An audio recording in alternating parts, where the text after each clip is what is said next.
Bago pa man magsimula ang KBL season, inaasahan na itong sila Carl Tamayo at Kevin Kiambao ay magkakaroon ng magandang impact sa liga, katulad ng nagawa nila Abando at Abarrientos. But these two are different dahil hindi sila the usual na Filipino guard na kinukuha ng liga ng Korea.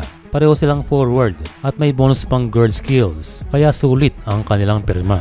Sa kasalukuyan ay nag-a-average si Kevin Kiambao ng 17.8 points per game at si Tamayo naman ay mayroong 15.1, and kaya they found home sa mga KBL teams. Well, ayon sa interview ay pareho ang dalawa na gustong mag-grow or to become a better player. And so kaya una pa lamang ay hindi na tayo magtataka na maging successful ang dalawa dahil gusto nila ang liga and naandoon hindi para mainly sa kanilang kita.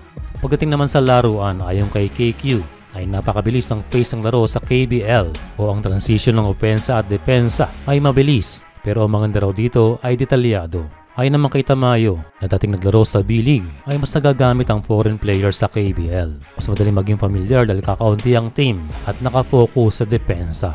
Pagdating naman sa impression sa liga, ayon kay Kiambao na ibang training culture sa KBL.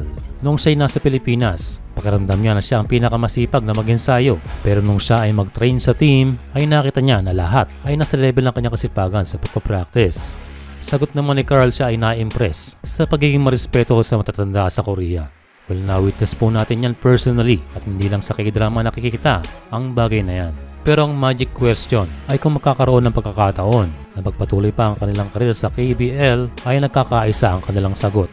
Ayon kay KQ, hanggat maaari na siya ay maglaro sa Goyang Sono ng matagal dahil ramdam niya na siya ay nagde-develop sa paglalaro sa team na kung saan siya ay pinagkakatiwalaan.